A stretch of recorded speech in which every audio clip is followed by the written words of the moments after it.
pelo menos 287 pessoas morreram por síndrome respiratória aguda grave, causada por algum vírus respiratório agora, este ano, 2025.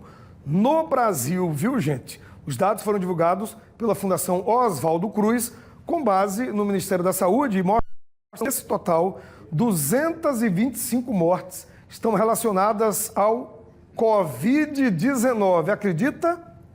Bom, outro dado que chama a atenção é que o total de casos graves com diagnóstico confirmado de Covid-19 já se aproxima de 900. Sobre esse assunto, eu converso agora com a médica infectologista Luciana Pacheco no quadro Explica Pra Gente.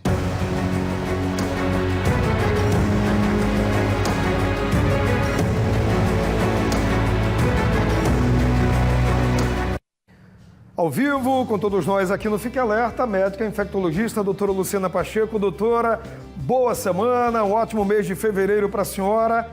E aí, doutora, a Covid, atenção, continua matando, não é isso? Boa tarde para a senhora. Boa tarde, Douglas. Boa tarde a todos os telespectadores. É isso mesmo, Douglas. A pandemia arrefeceu os ânimos, assim, a quantidade de casos, diminuiu bastante. Mas o vírus continua circulando entre nós, então ele não foi embora. Ninguém pense que não pode pegar Covid porque o vírus continua circulando. A gente sabe que a doença, depois de 2022, com a vacinação, ela diminuiu muito, o número de casos, o número de mortes. Mesmo assim, ainda estão acontecendo casos graves. Então, aqui em Maceió, nós temos notícia de 2 casos em hospitais privados, com adultos idosos com meningite pelo vírus da Covid. E há uns 3 meses ou 4 atrás, uma criança também, menor de 1 ano, também teve meningite, ela sobreviveu, mas ela ficou sequelada, muito sequelada por conta do vírus. Todas essas pessoas, elas não tinham a vacinação completa, tinham só uma dose, ou só tomou a última dose em 2021, e a gente sabe que essa vacina, ela contra a Covid, ela não impede que as pessoas tenham a doença. O objetivo maior delas, Douglas, é diminuir exatamente os casos graves, as internações, e o óbito. É notável a gente ver o quanto as pessoas morriam e o quanto agora reduziu isso. Mas, mesmo assim, as pessoas que têm um risco maior de complicação, que são exatamente as crianças menores de 1 ano e os idosos e também os imunodeprimidos, ainda continuam morrendo, como você referiu aí os dados. Então, é preciso que as pessoas lembrem disso e se preocupem com isso. A Covid, ela tem acontecido em épocas, a maior parte dos casos, agora em épocas de aglomeração, que é final do ano, Natal, começo do ano, Carnaval, Natal, Ano Novo, as celebrações que as pessoas se juntam, Carnaval, festas juninas e depois, novamente, Natal, Ano Novo. Então, a gente tem visto essa característica do aparecimento de casos, porque é um vírus extremamente transmissível, a transmissão é respiratória, então é fácil as pessoas pegarem, e justamente as pessoas juntas, aglomeradas, então a facilidade da transmissibilidade. Por isso a gente precisa se prevenir.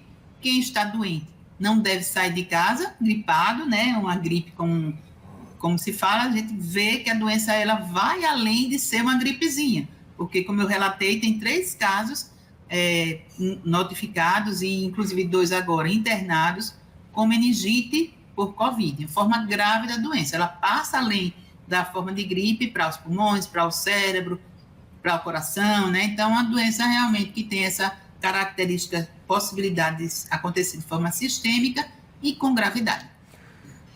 Doutora, nós temos perguntas da nossa audiência, eu vou colocar aqui no ar e vou ler para a senhora, tá?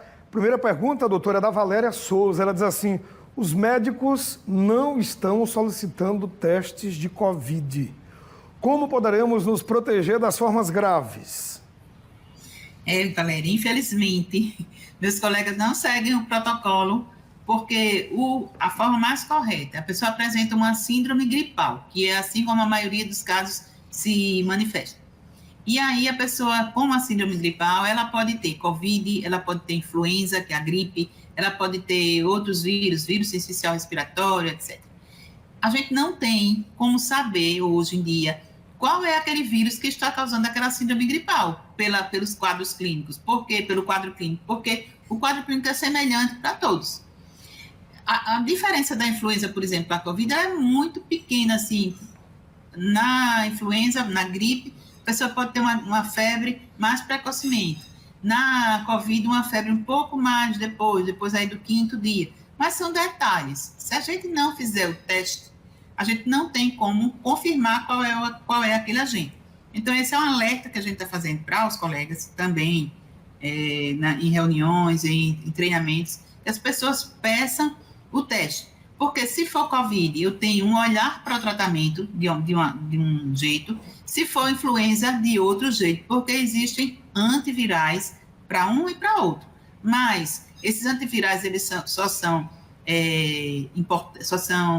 atuantes, de fato, eles funcionam quando eles são dados antes dos 5 dias de doença, naquela forma ainda inicial, quando o vírus está se replicando no nosso organismo. Então, a gente tem um antiviral para a influenza, tem um antiviral, não é cloroquina nem é ivermectina, é antiviral para a Covid.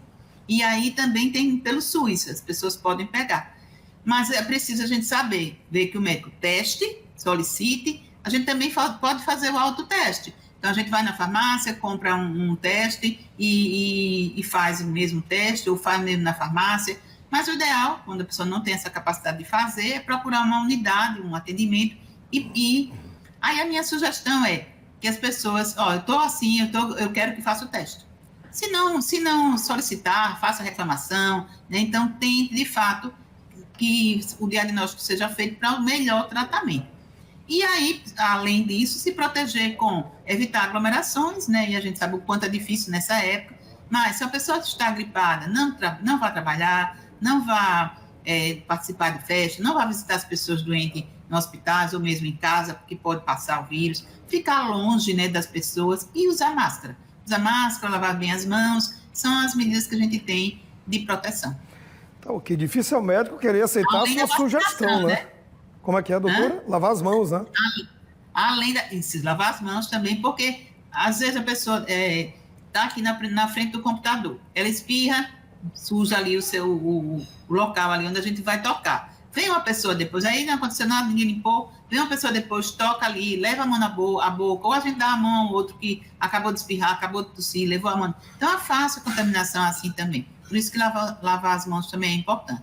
E outra medida preventiva é a vacinação, que é a melhor medida preventiva. De fato, embora, como eu disse, a vacina ela não impede a pessoa pegar a Covid mais de uma vez, mas ela diminui essas formas graves, que é o que a gente não quer que aconteça de fato, porque a pessoa precisa se internar, precisa muitas vezes ir para a UTI, usar a ventilação invasiva, né? Então, é uma forma mais grave que a vacina protege disso. Pois é, doutora, tem mais perguntas, está da nossa audiência e a gente vai colocar aqui agora no ar a pergunta da Maria Aparecida. Eu já tomei 5 doses da vacina, diz ela. Qual outra forma de me proteger da Covid? Não existe outra, Aparecida, infelizmente. Além dessas que eu falei, de evitar as aglomerações, você sabe de alguém que está gripado, fique longe, né? Está conversando com você, você já escuta a voz meio anasalada, está corizando ali, já fica longe, aí uma distância de 1,5 metro, 2 metros já protege a pessoa de se contaminar. A orientação que eu dou, está assim, não vá trabalhar, não leve suas crianças assim para a escola, porque pode haver a contaminação. E usar máscara. Então, você está num transporte público, agora, nesse momento, a gente sabe do aumento de casos, coloca uma máscara, vai para uma igreja, muito próximo ali às pessoas, coloca a máscara também, principalmente se for pessoas de risco. Então, pessoas de risco, acima de 60 anos, imunodeprimidos, crianças pequenas, a gente sabe que as gestantes, a gente sabe que essas pessoas têm um risco maior de desenvolver a forma mais grave da doença. Então, utilizar essas medidas preventivas e tomar a vacina. A vacina entrou no programa, né, de imunização do governo. Então, crianças até 6 anos e adultos, idosos, naquelas que fazem parte daqueles grupos prioritários, têm indicação de receber vacina. Elas vão ser vacinadas a cada 6 meses. E as vacinas também precisam ser atualizadas, né, com as cepas aqui que aparecem, né, essas variantes aí que surgem. A gente só tem uma variante Ômicron inicial e várias outras delas derivadas dessas no mundo todo, e assim também acontece no Brasil. Então, a partir do momento que a Anvisa autoriza a vacina, elas vão sendo entregues, né, pelo Ministério nas várias unidades, nos estados todos, e as vacinas sendo atualizadas, a gente fica com menos risco de pegar aquela variante mais atual e que possa acontecer casos graves. Então, esse paciente, como eu falei, idoso, ele tinha... A última vez que ele tomou a vacina foi em 2021. A gente já passou 22, 23, 24 e a gente já está em 25. Agora, no começo do ano, eu já tomei meu reforço, porque a cada 6 meses eu já tenho mais de 60 anos. Então, a gente tem que se proteger dessa forma. Tá ok, doutora, muito obrigado. Abraço para a senhora. Boa semana, que a gente possa seguir aí as suas recomendações tão importantes. Beijo para a senhora. Saúde, tá? Felicidades. Até mais, doutora. Tchau, Douglas. Saúde para todos nós e com juízo todo mundo. Valeu para a senhora também.